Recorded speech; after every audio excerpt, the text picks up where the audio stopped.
What's up, everybody? Welcome in. This is FST Fantasy Sports Today. My name is Matt Striker. His name is Joe Pisapia, and this is the place. If you want to dominate your upcoming drafts, look, you're into season-long fantasy, we've got you covered. You're still making money with DFS, God bless you, we've got you covered. Straight up wagering, props, all that, we've got you covered. Once again, this is the spot. And if you missed it, I mentioned Joe Pisapia, and you're like, I know that name. I've heard that name. Yeah, you have, because he writes. He's the author of the Fantasy Black Book. It's available now. It's changing the way people are dominating leagues. Joe, welcome in. Everyone has drafts that I know. Everyone has drafts coming up.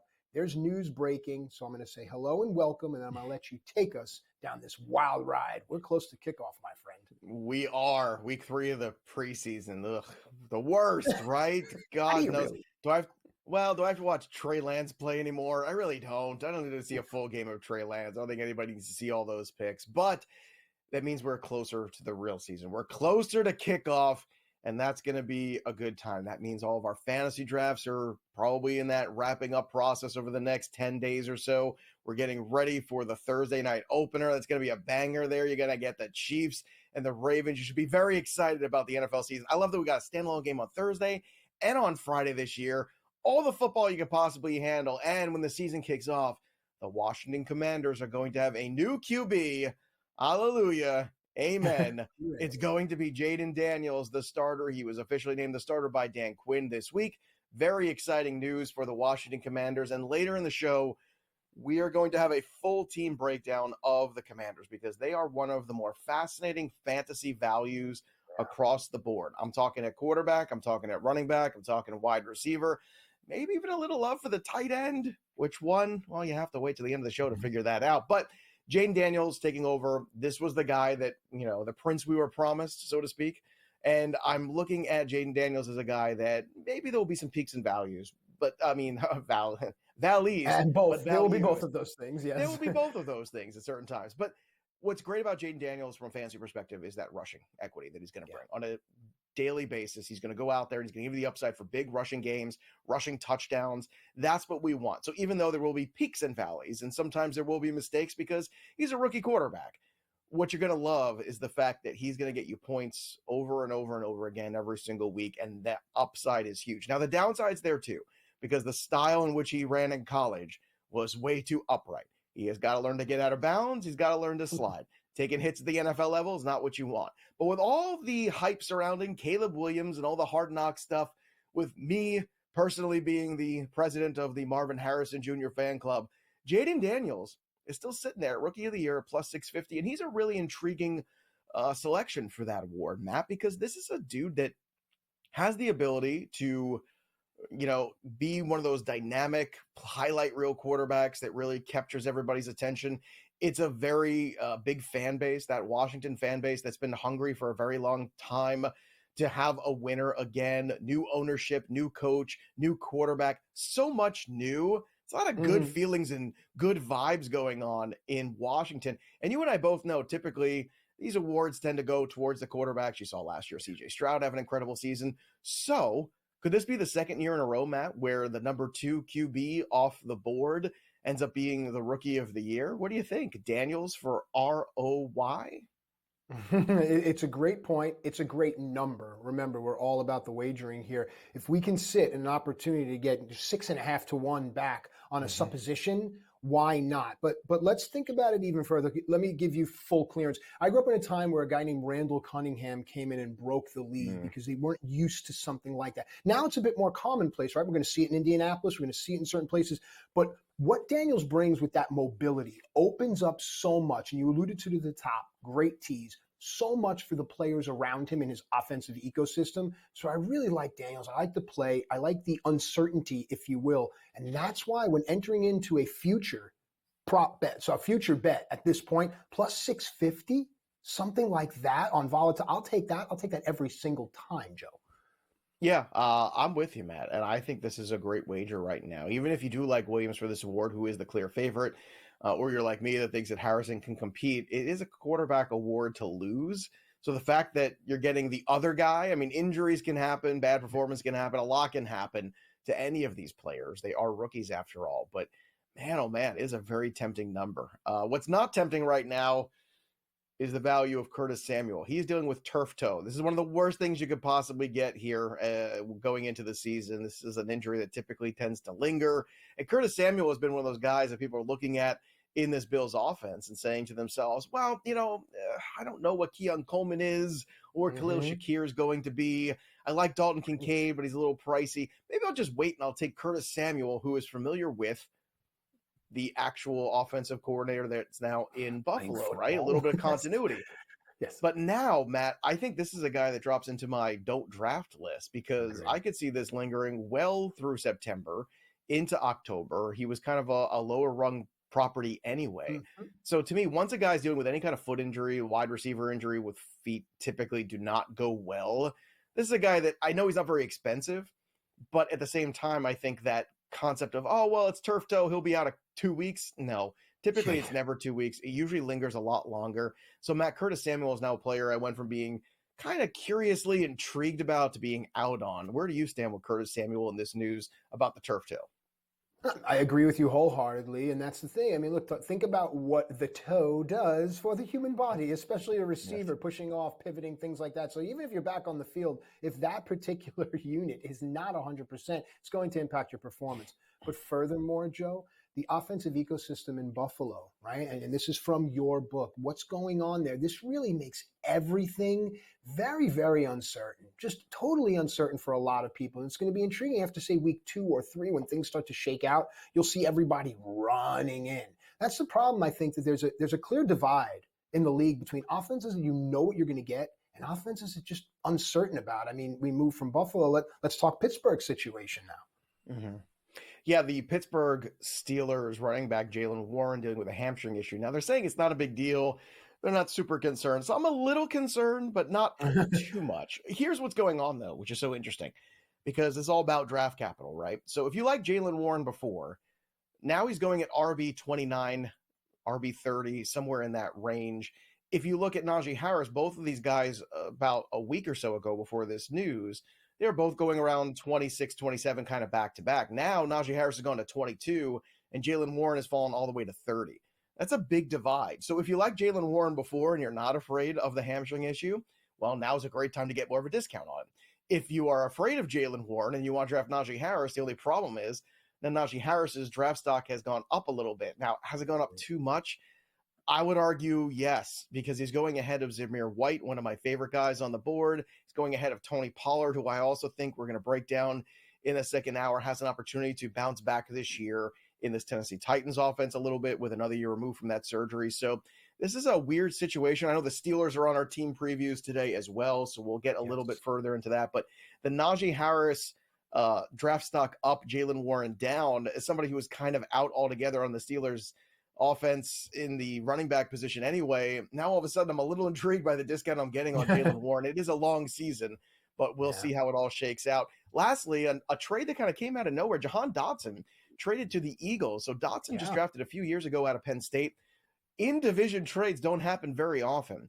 De'Ami Brown might be the immediate winner. Some people think it's Luke McCaffrey, although they seem to push some cold water on that ideal. Here's a question for you. Could the Washington Commanders be just accumulating more capital here potentially to make a trade for a wide receiver from somewhere else? Maybe San Francisco? Something to think about. Perhaps we'll dive into that and some of the deeper questions heading into many people's draft when we return, Joe. I like that, though. That would be nice.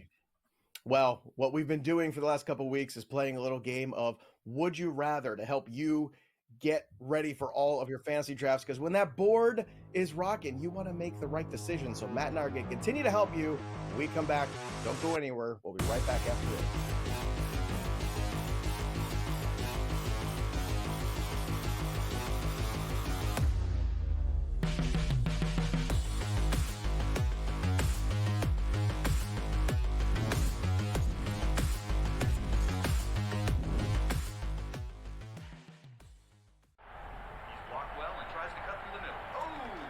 Your gut says Miami is going to win, and you should take the over.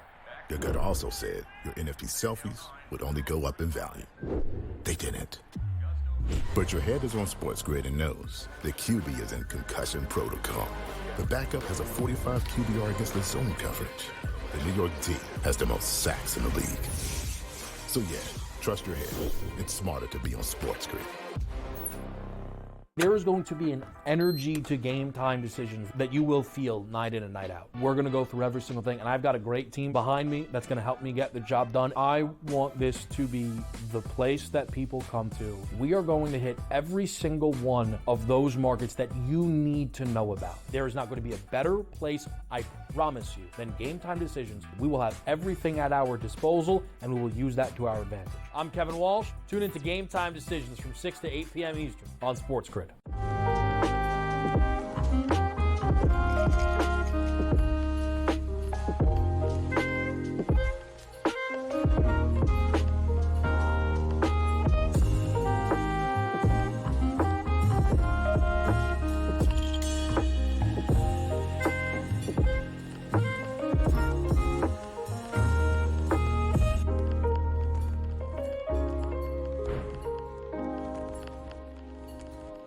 Sharpest football contest show in the land. The Las Vegas Football Contest Show focuses on Circus Sports Million, Circus Survivor, and the Westgate Super Contest, handicapping the games and releasing our contest picks every week of the season.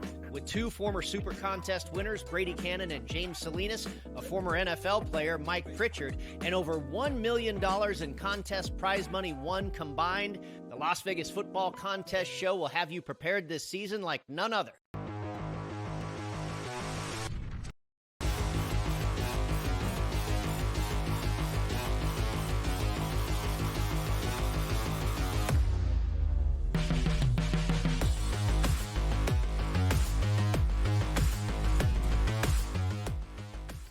All right, welcome back into FST Fantasy Sports today. Matt Striker and Joe Pisapia with you here. And just a quick reminder, at SportsGrid TV, those are our social media handles. Do yourself a favor when you get a chance. Just double check that you're following along because we're going to be giving a lot of information here leading up to kickoff, and you're not going to want to miss any of it.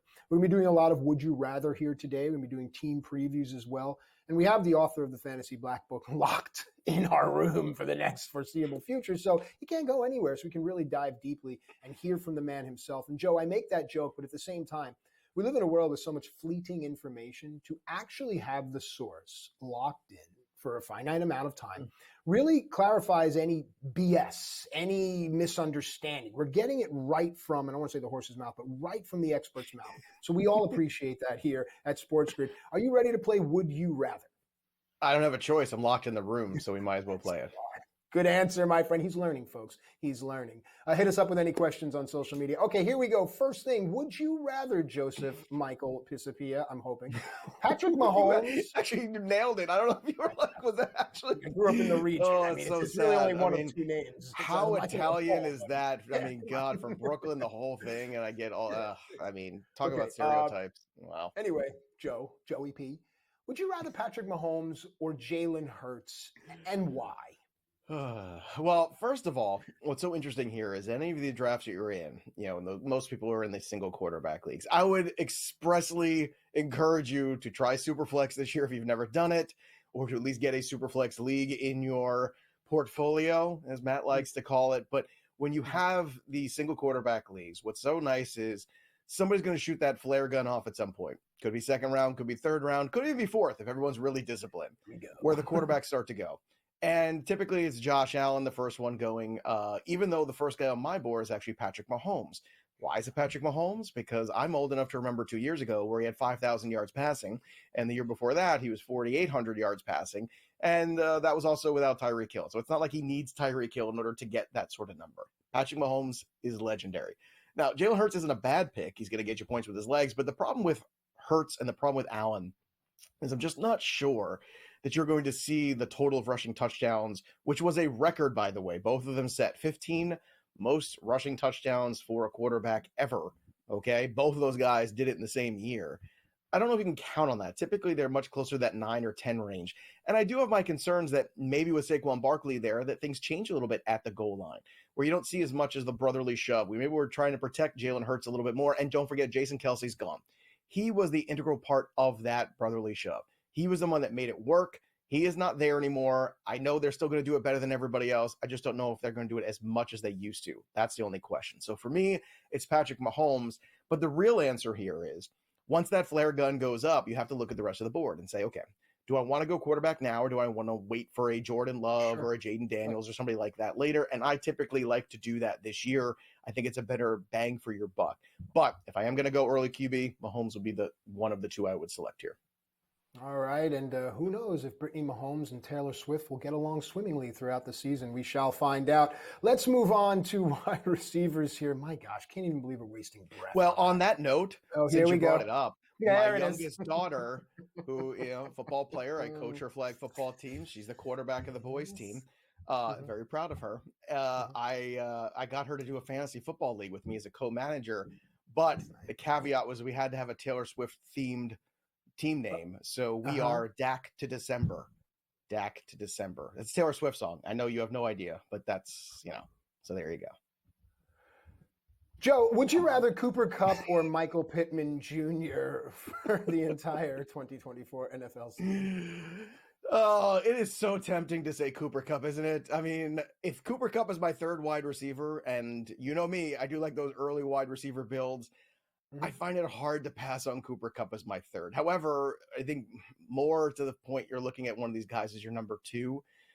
And Michael Pittman is younger, healthier, steady as well. Maybe he doesn't have the upside of a Cooper Kupp had a couple years ago, but I don't know if we should ever chase that again, especially now that Puka Nacua is there too.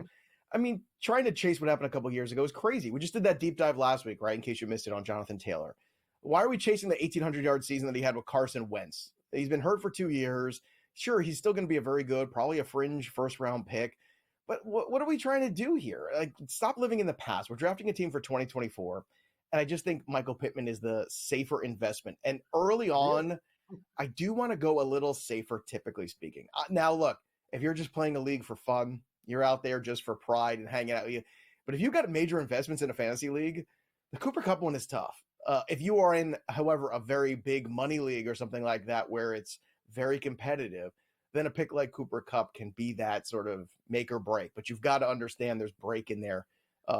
All the news is positive now. That's great. What did you think you were going to get? A lot of negative news. Cooper Kupp's no good. Cooper Kupp's not ready.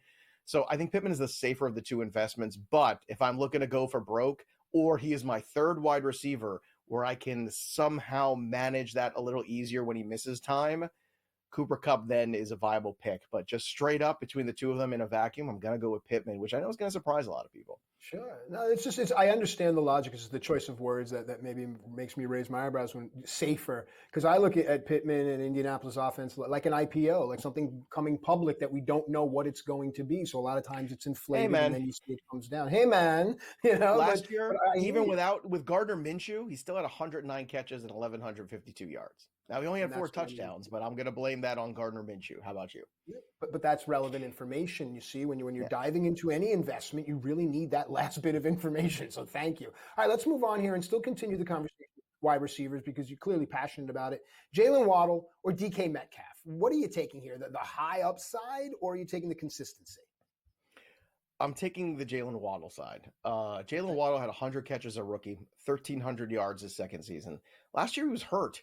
Okay. And even when he came back and he was healthy, remember that one game where Tyreek Hill wasn't around against the Jets defense where he put up 142 and a touchdown?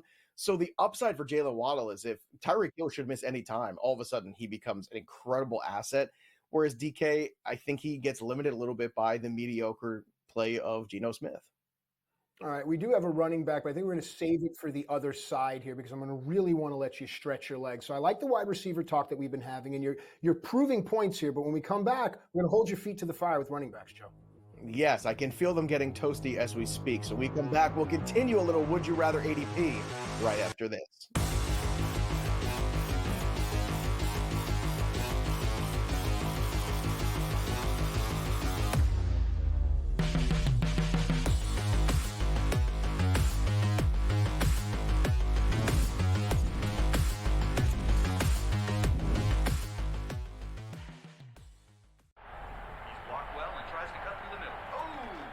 Your gut says Miami is going to win, and you should take the over. Your gut also said your NFT selfies would only go up in value. They didn't. But your head is on SportsGrid and knows the QB is in concussion protocol. The backup has a 45 QBR against the zone coverage. The New York D has the most sacks in the league. So yeah, trust your head.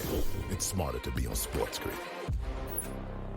There is going to be an energy to game time decisions that you will feel night in and night out. We're going to go through every single thing, and I've got a great team behind me that's going to help me get the job done. I want this to be the place that people come to. We are going to hit every single one of those markets that you need to know about. There is not going to be a better place, I promise you, than Game Time Decisions. We will have everything at our disposal, and we will use that to our advantage. I'm Kevin Walsh. Tune into Game Time Decisions from 6 to 8 p.m. Eastern on SportsGrid.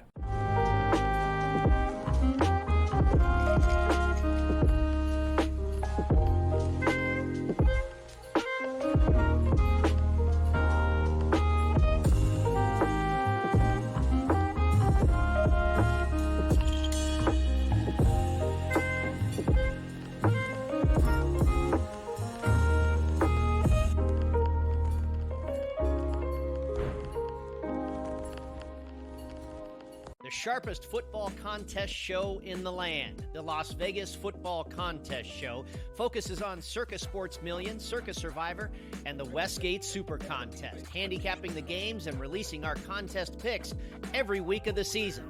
With two former Super Contest winners, Brady Cannon and James Salinas, a former NFL player, Mike Pritchard, and over $1 million in contest prize money won combined, the Las Vegas Football Contest Show will have you prepared this season like none other.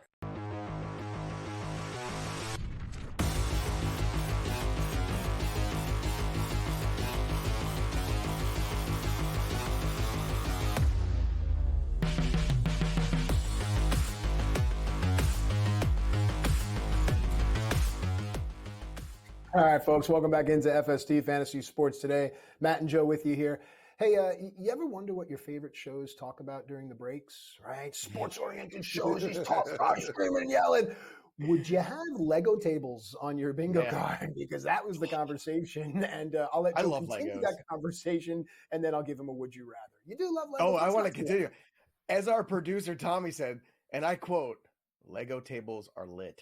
They are. They're, Matt still has the little kids. I have teenagers now, so it's a totally different universe. But I'm telling you, parents out there with the young kids, get yourself a Lego table. Football season's coming. You want to sit on a Sunday and actually watch the games? You have the Lego table there. You're watching the games. You're playing Legos. You're building stuff. It's a beautiful thing. Do it. I'm telling you. You can thank me later. In fact, after this show, I might buy myself one and just sit there. It's very therapeutic. The Legos, very good. Very good. All right. Facebook Marketplace, watch out. All right. So Joe was telling me that there are two-sided Lego tables. So I'm going to continue this, Joe. On one side of the Lego table is Joe Mixon. On the other side of the Lego table is Kenneth Walker III. Whom would you rather? This one makes me mad. It does because, the same range as guys like Jalen Waddle and DK Metcalf. So my answer is those guys. But I will say this. When it comes to those two players, I think I'm just going to lean towards the younger guy. And the younger guy here is Kenneth Walker. And that might surprise people because I think Joe Mixon's getting a lot of helium because he is a name everyone's familiar with. And he's been a productive fantasy running back. And now he is in an offense that really was dazzling last year. I mean, the Houston Texans came out of nowhere and really were one of the, I would think, league-winning fantasy offenses, right? You had shares of Nico Collins or CJ Stroud late. All of a sudden, you're like, wow, look at me. I'm awesome. Look at Tank Dell getting big games for me. But at the end of the day, a running back is still a young man's position. So I'm just going to go with the youth of Ken Walker and hope that he can stay healthy. He is that downfield runner. Now, Charbonnet's there too, so the motivation's there for him. It's not like he can get complacent. I think that's a good thing. I just don't know about the Seattle Seahawks, what that offense is really going to look like. In hour two, we're going to dive into that too, because like the Cleveland Browns, a lot of names that are out there at mid-level ADPs, but really tough to invest in. So I'll save more Seahawks talk for later. Let's get to some tight ends instead, because there's some value there, Matt. All right, and it's a perfect segue because a lot of times running back performance is directly correlated to tight end performance, whether it be on a blocking side or just as a threat and they need someone to cover. So let's start with San Francisco, because when you think running back performance, you think Christian McCaffrey, but a lot of times you don't tie in George Kittle to that. So let's start right here. Where is George Kittle? Who is George Kittle in 2024? Why is George Kittle? Yes, go yes. full Guardians of Wow. the Galaxy on you. Great. George Kittle last year, tight end 5. George Kittle the year before, tight end 3, but the year before that, tight end 4. So currently he's being drafted as tight end 6 or 7. So that's value to me. So while everyone's chasing, and rightfully so, the Trey McBrides of the world, and we'll talk more about him in the next segment, I get that. And Kincaid is kind of the new hot thing. George Kittle tends to fall in a lot of drafts, and I've seen it happen a lot recently. And if he falls to you past his ADP, it's same thing happened actually. Again, that CBS Experts draft I was just in on Friday. Kittle lasted way longer than I thought he would. Somebody scooped him up at a really good value. I think you should do the same. Still a very important piece of that 49er offense, especially if Ayuk, for some reason, is not there. Don't think that Pierce all of a sudden is going to be the guy that gets all these targets. Kittle's going to get more. All right, let's spend some time on one of my favorites for the upcoming season, Kyle Pitts. Let's go. What do you got? Look, we've talked about this a lot heading in. I know people have been burned. I know he's let you down. But did he really let you down, or was it Marcus Mariota? And was it Desmond Ridder and Taylor Heineke? He's got Kirk Cousins. Kirk Cousins is a real live quarterback. Kyle Pitts has the ability to go well over 1,000 yards. He could approach 100 catches in this offense because there's not a lot of target competition. And he is a guy that could have 10 touchdowns this year. Wow. Now, all that is the high-end ceiling. I think the floor is going to be much better. You got to learn to love a game when it comes to Kyle Pitts. The value is just too strong. All right. Sometimes it takes time to learn to love again. With the time that we have remaining, just under a minute, talk about Evan Ingram. Nobody knows better than you, my friend. Well, the thing about Evan Ingram is very quietly last year, he was tight end 2. Tight end 2. Evan Ingram, I know it's crazy, but he had 143 targets and 114 receptions. Now, granted, he only had 4 touchdowns. However, the thing to keep in mind is when you look at the Jacksonville Jaguars this year, Christian Kirk is there. Yeah, they drafted a rookie wide receiver who everyone's high on, but it's going to take time for that to come together. What's known is that Evan Ingram has a good rapport with Trevor Lawrence, and he is probably going to see at least 130 targets again.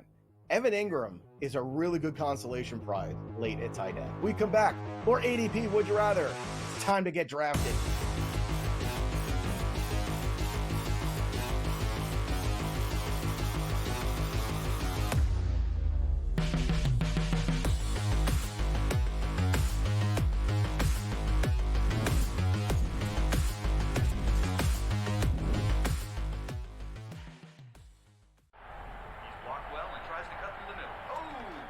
Your gut says Miami is going to win, and you should take the over. Your gut also said your NFT selfies would only go up in value. They didn't. But your head is on SportsGrid and knows the QB is in concussion protocol. The backup has a 45 QBR against the zone coverage. The New York D has the most sacks in the league. So yeah, trust your head. It's smarter to be on SportsGrid.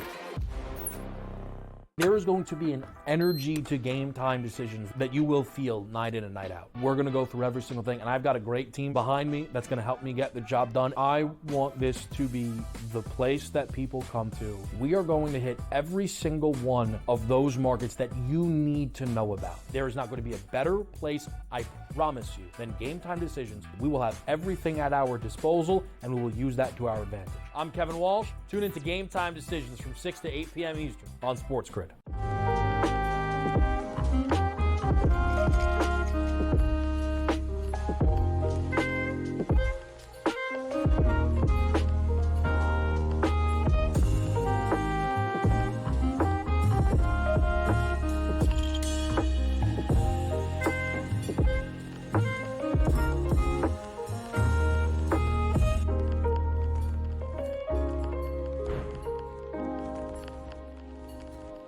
Sharpest football contest show in the land. The Las Vegas Football Contest Show focuses on Circus Sports Million, Circus Survivor, and the Westgate Super Contest, handicapping the games and releasing our contest picks every week of the season. With 2 former Super Contest winners, Brady Cannon and James Salinas, a former NFL player, Mike Pritchard, and over $1 million in contest prize money won combined, the Las Vegas Football Contest Show will have you prepared this season like none other.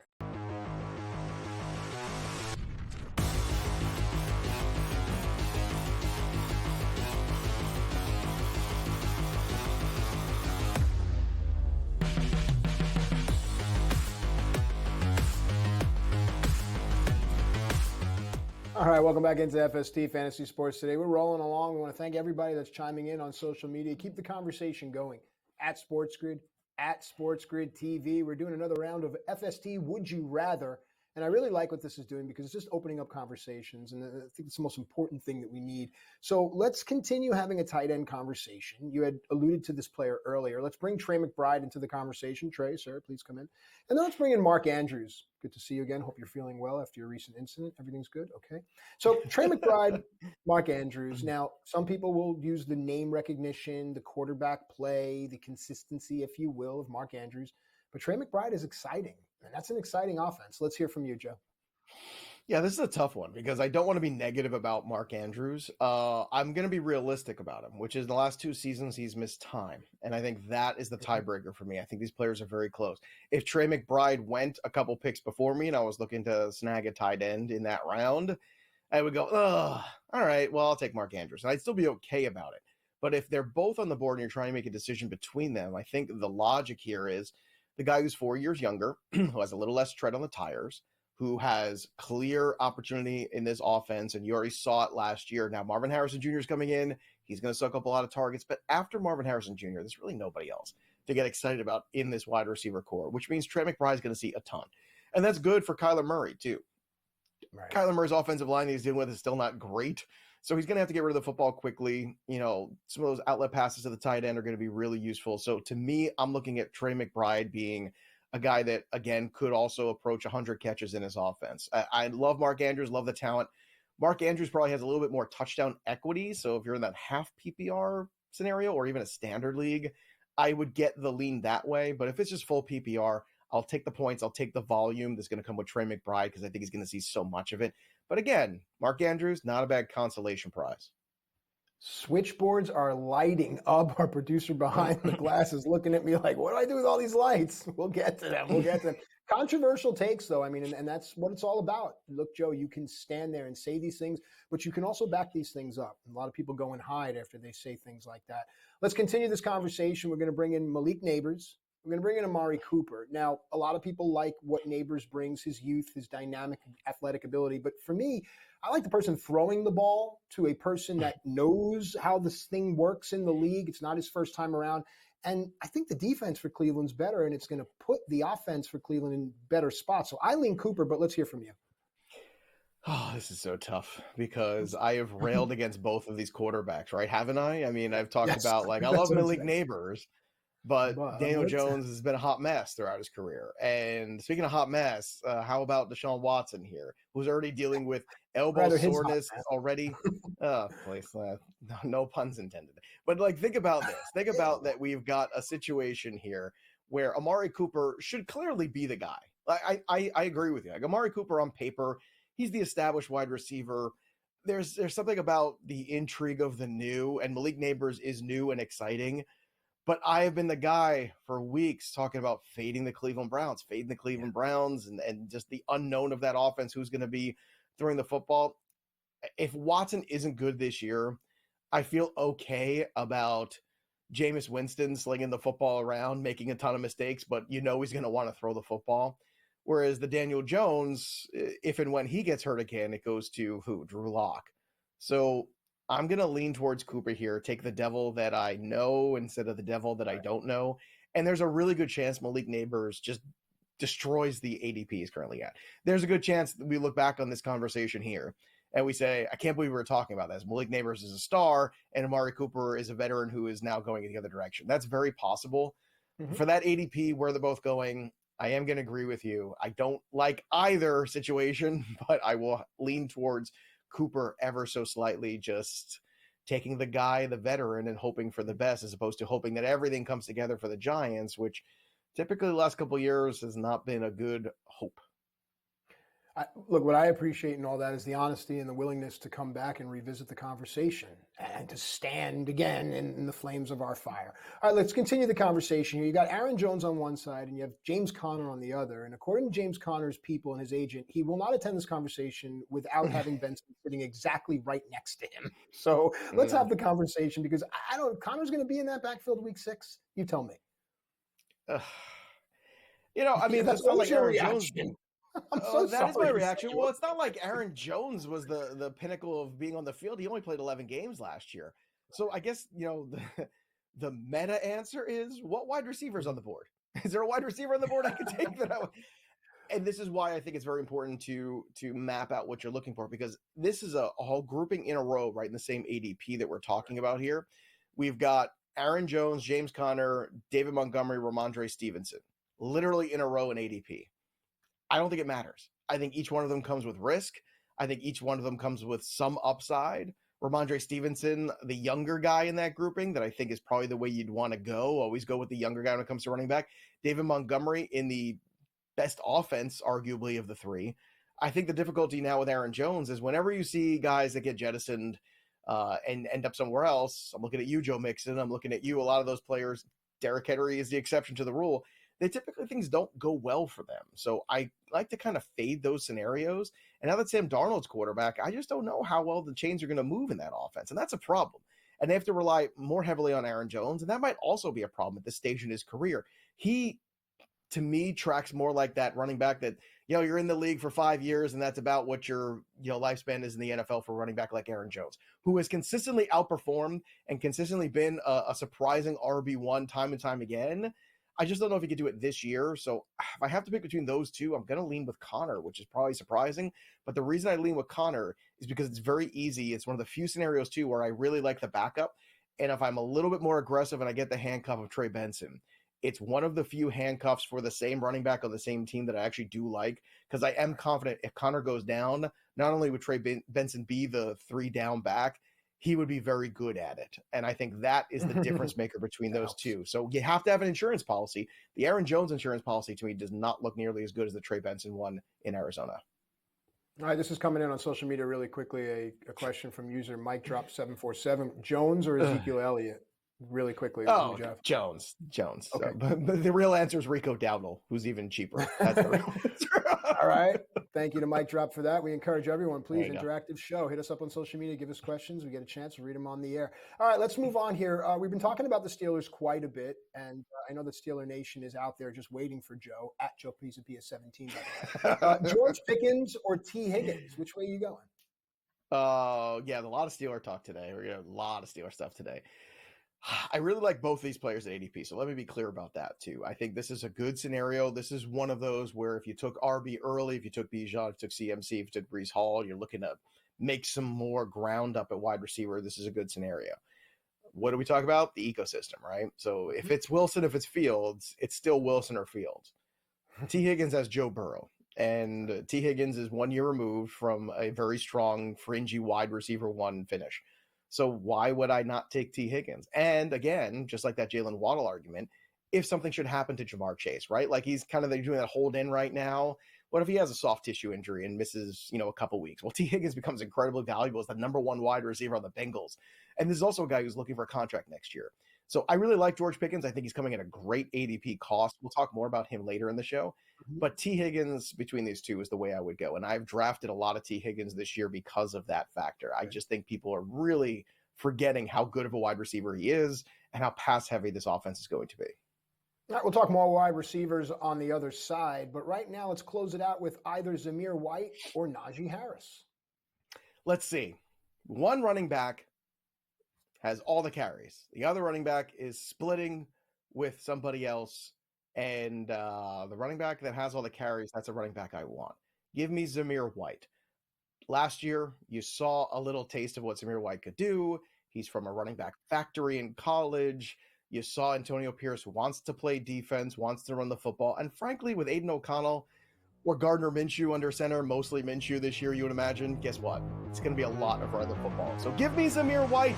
We come back. Give me more FST.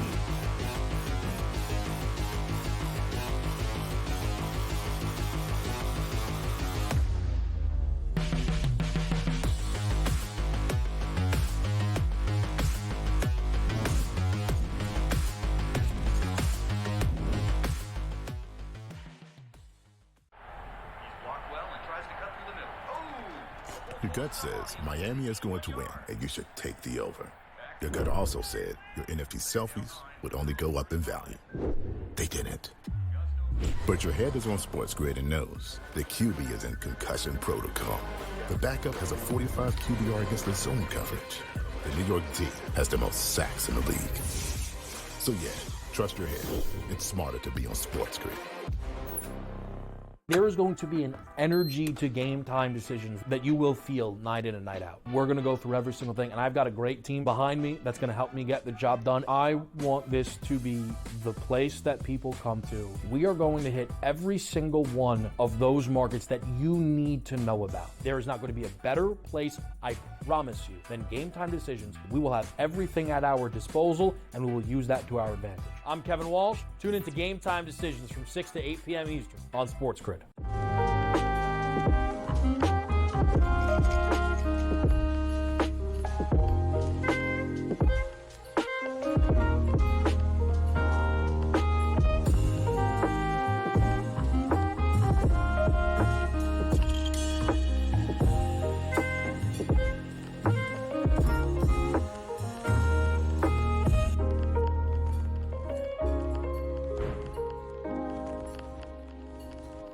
Sharpest football contest show in the land. The Las Vegas Football Contest Show focuses on Circus Sports Million, Circus Survivor, and the Westgate Super Contest, handicapping the games and releasing our contest picks every week of the season.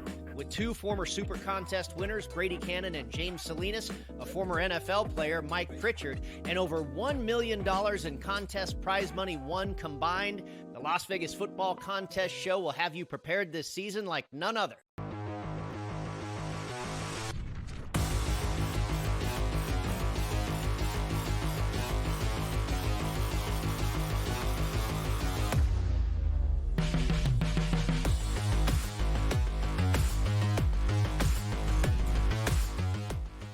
All right, welcome back into FST Fantasy Sports Today.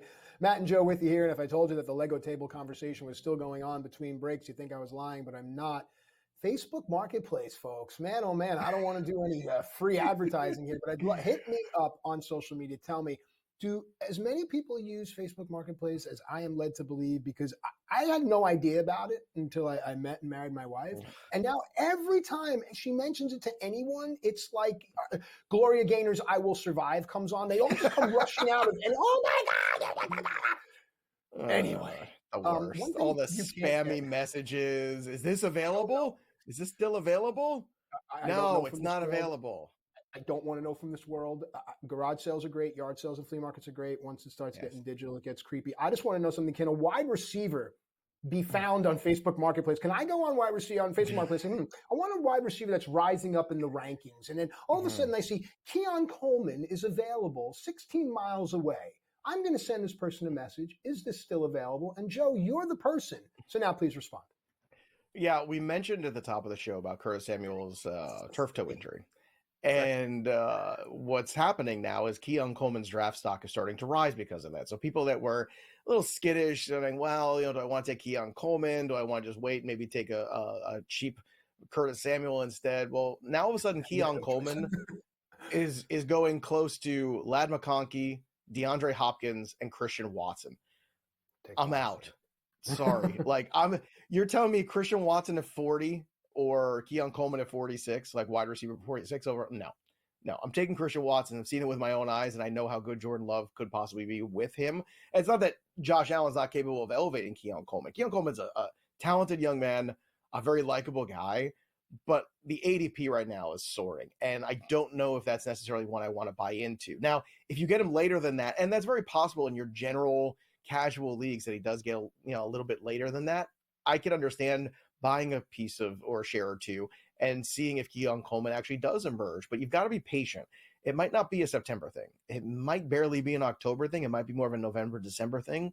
And by then, I just don't know, once again, do I want to pay that sort of ADP price to wait and see when other guys out there are on the board? Like DeAndre Hopkins is slipping down there. I know what DeAndre Hopkins is going to be. I know he's older. I know the risk of that. I'll take my chances with DeAndre Hopkins. Another guy who is also now right neck and neck here with Keon Coleman and should not be, it's Jackson Smith-Njigba, who I like more than Keon Coleman. JSN, his stock is rising because Tyler Lockett having trouble getting on the practice field the last couple of weeks, dealing with some leg injuries. And look, this is a player that's older. right? Tyler Lockett's been around the block more than once. So Jackson Smith-Njigba was a guy that came in, from Ohio State, the wide receiver factory spot, had a lot of hype around him. Last year was hurt going into the year. It took him a while. That offense struggled. Geno Smith took a step backward. Now we've got a whole new system here. Again, I'm not sure what it's going to look like, but I do know this. At that same value where JSN is going at wide receiver 45 and Keon Coleman's going at wide receiver 46, I'll take my chance with a guy that's been in the league for a year already, that had a very high pedigree, who's going to probably play a lot of snaps in the slot, because that's going to be really valuable in the PPR formats. That's where I'm going to go. Matt, Keon Coleman, Jackson Smith-Njigba, those two guys are on the board because literally they are right next to each other. Which one are you taking? It's clearly JSN for me as well, just because, again, I know what I'm getting, and I just like the offensive ecosystem a lot better. And I mean, my gosh, going from Buffalo to Seattle, I'm sorry, people that live in those cities, but I spent half my life on the road. I can't think of two more dismal weather-related cities. Oh, my gosh. Can we go somewhere nicer? Can we go to maybe Los Angeles and talk Josh Palmer? Yes, much nicer. Even nicer would have been San Diego. Depends. Yeah, San Diego. Oh, yeah, LA is a bit of a San Diego is where it's at. But Josh Palmer is another one too, where people are starting to come around and say, yeah, you know what? Yeah, I understand Harbaugh's there and Greg Roman is the offensive coordinator, but maybe they're going to throw the football more than 10 times a game. Maybe, just maybe. This is the all off season. Nothing made me laugh harder than this notion of, we can't possibly draft a Charger wide receiver. How could we possibly do that? I mean, they're going to run the ball 800 times a game. No, they're not. Have you seen that defense? It stinks. They are going to have to throw the football. And I understand Justin Herbert with the foot injury was a little bit of a concern. Things are going in the right direction now. I think it's a good thing it happened when it happened in the season. But even if he's a little sluggish in September, eventually they're going to throw the football. Justin Herbert has had some fantastic seasons. Harbaugh didn't come in back to the NFL to go just run the football 500 times. He came in because he had a quarterback that he could build around, and that quarterback is very capable. And Josh Palmer is a guy that has performed with that quarterback, so it becomes a really good draft investment when you're looking for like your fifth wide receiver, which is basically where you're getting Josh Palmer, sometimes even later. I think it's a pretty decent investment. So that's another guy that's starting to rise up boards, because I think people are coming to that same realization, like, oh yeah, they are going to throw the ball more than 15 times a game. Now, you keep saying rising up boards, and we hear this term a lot. We hear helium, we hear inflated. Let's go to Washington here and have a conversation. We opened this hour talking about Jahan Dotson going to the Eagles. So now, last name aside, Luke McCaffrey kind of rises up boards. Is it helium? Is it overinflated, or is it justified? Well, I can't put the last name aside, because I think that's a big part of why this is. If his name was, Luke Striker, I mean, which is a cool name. Don't get me wrong. Right, like, it is. Pretty sure I saw that guy wrestle on the Indies, Luke Striker. But yeah, like, I think because his last name is McCaffrey, everyone gets a little excited, and they should. Like, I think in a dynasty league, Luke McCaffrey is actually a really interesting piece. I tried to get him in the 4th round of my dynasty draft, but again, 4th round of a dynasty draft. And if you're listening and to what Dan Quinn's saying, if you're reading the tea leaves here, it doesn't seem like they're all saying, oh yeah, he's definitely worked his way into as the number 2 or number 3 wide receiver. Yet all of a sudden in this weekend, I've seen him just skyrocket up draft boards because of the last name and because people are excited about him. But it looks more like De'Ami Brown or maybe some other combination of a couple other guys are going to be the 2 and the 3 here, at least temporarily, unless Washington pulls off a deal. So in a deeper league, in a 14-team league, sure, I get drafting Luke McCaffrey.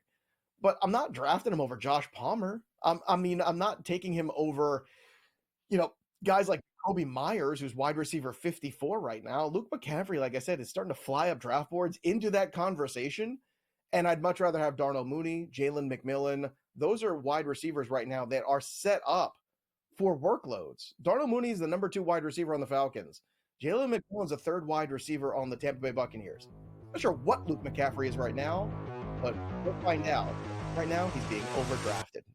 Deep dive when we return.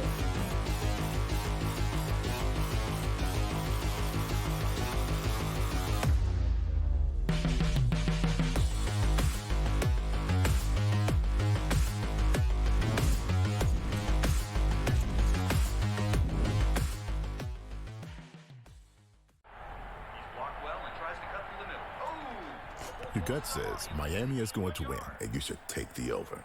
Your gut also said your NFT selfies would only go up in value. They didn't. But your head is on SportsGrid and knows the QB is in concussion protocol. The backup has a 45 QBR against the zone coverage. The New York D has the most sacks in the league. So yeah, trust your head. It's smarter to be on SportsGrid. There is going to be an energy to game time decisions that you will feel night in and night out. We're going to go through every single thing, and I've got a great team behind me that's going to help me get the job done. I want this to be the place that people come to. We are going to hit every single one of those markets that you need to know about. There is not going to be a better place, I promise you, than Game Time Decisions. We will have everything at our disposal, and we will use that to our advantage. I'm Kevin Walsh. Tune into Game Time Decisions from 6 to 8 p.m. Eastern on SportsGrid.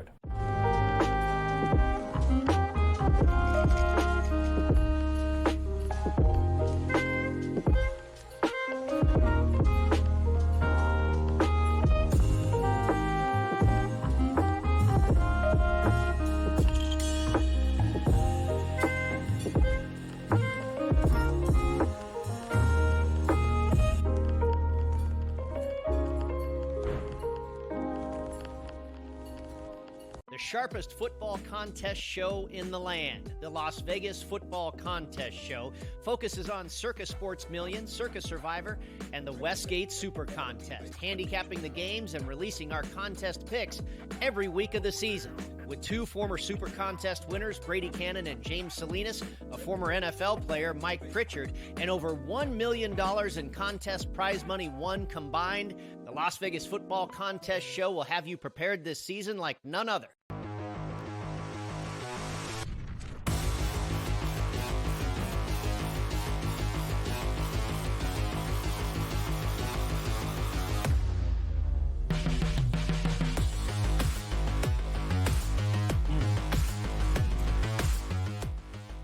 All right, welcome back into FST Fantasy Sports Today. We're having a great time. Matt and Joe, the crew behind the glass, just everyone here at SportsGrid, man. But without you folks, viewers, listeners, we're nothing. We're just basically speaking into the ether. So thank you on behalf of everyone here at SportsGrid, to all of you out there that keep us going. You're the reason that we come to work each and every day. Okay, let's do a deep dive here, Joe, because these have been getting great feedback. Okay, so we've been doing them the past few weeks. If you missed anything, go check out the archives. Joe Pisapia, the author of the Fantasy Black Book, gives you a personal deep dive into a player of interest. Now, to me, no one is of more interest than anyone as part of the Chiefs' offensive ecosystem. Talk to me about this wide receiver that has so many people polarized, Joe. Yeah, well, the player obviously has people polarized because the offseason shenanigans of Rashee Rice have put him in a bad spot, a spot that's landed him in a courtroom, most likely in early December. Now, whether that trial date happens or not, or gets pushed back a little bit further, it's the holidays, crazy things happen. Rashee Rice right now is slated to play. You even saw a suspension come down this week for Zay Jones, right? There's no Rashee Rice suspension. Why? Because the NFL, I think, is waiting. They're waiting because he's a Chief, and they're waiting because they're going to let the due process play out. Very similar to what happened with Alvin Kamara. So we have a book already on how this story goes. We saw it 2 years ago, right? And it's more likely Rice gets suspended and misses time next year. But even if it should come down at some point now late in the season, which again, I highly doubt in the month of December that's going to happen in the full swing of NFL season. Rashee Rice is an asset in fantasy, I think, is a really interesting one. He's being drafted as the wide receiver 34 in ADP. Now, that's a wide receiver 3. Last year, just for context, he finished as wide receiver 27. So that's much closer to a wide receiver 2, isn't it? He also did so in the month of September, seeing just 14 targets and only 10 catches. So basically nothing in the month of September, right? So that was 4 games where he did absolutely nothing, basically, for the Kansas City Chiefs. Follow that up with December, when he really figured out the offense and Patrick Mahomes really had a strong connection with him. Check out these target numbers. 35 receptions on 46 targets. That's pretty good, isn't it? That's a guy that's really looking like a favorite target of Patrick Mahomes. Hollywood Brown's going to miss the first month and change of the season. Rashee Rice's volume is going to be pretty clear in the early going. And Travis Kelce's still going to get his, and Xavier Worthy's going to be super fun. But the guy in the red zone, I think a lot of, and the guy who is going to be the safety blanket at wide receiver is going to be Rashee Rice. So understand that and realize you're getting a discount on one of the best offensive ecosystems in the Kansas City Chiefs by drafting Rashee Rice as a wide receiver 3. Even if he should miss time, you can still back it up right away with another wide receiver 4 who's got upside, a guy like Christian Watson. We just talked about JSN. We talked about a lot of guys in that range that you can make up ground with. But if you're right and Rashee Rice ends up being a guy that ends up with 10 touchdowns and 1,000+ yards and really outperforms this ADP, Rashee Rice is going to be a guy that helps you win your league. So that is me kind of just laying out the groundwork here for, I understand you're afraid in the marketplace, not the Facebook marketplace, the actual fantasy football. I'm afraid there too, buddy. Okay, well, so you should be here's the thing. very afraid of that marketplace. But I've laid out the case here pretty clear, which is sure, there's risk, but there's risk of guys getting hurt in the NFL too. The upside here for Rice at this ADP, I think, is extraordinary, Matt. What do you think about that risk versus reward when it comes to Rashee Rice?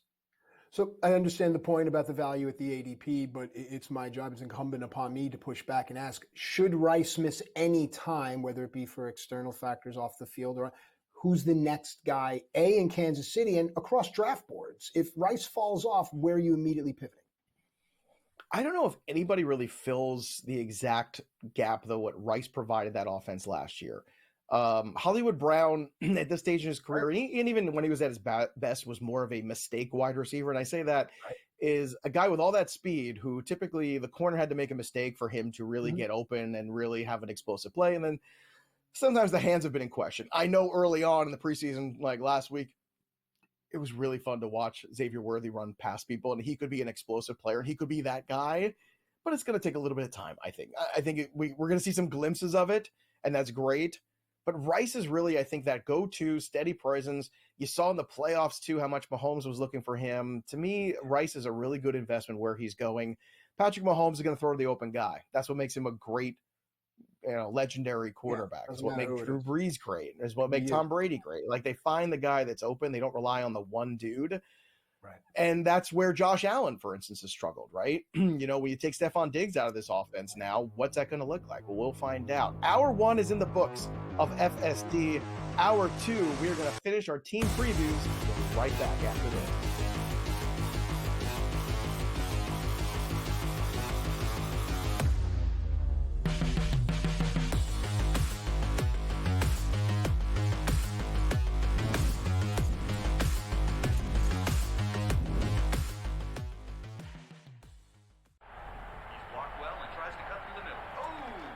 Your gut says Miami is going to win, and you should take the over.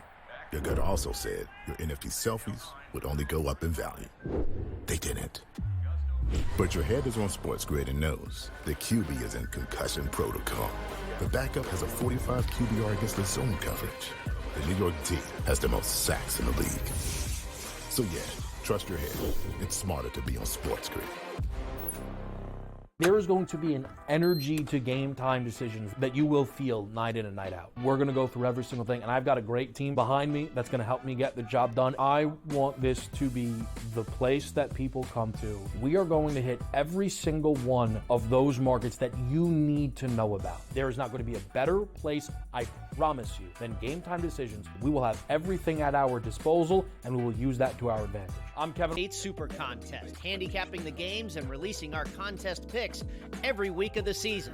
With 2 former Super Contest winners, Brady Cannon and James Salinas, a former NFL player, Mike Pritchard, and over $1 million in contest prize money won combined, the Las Vegas Football Contest Show will have you prepared this season like none other.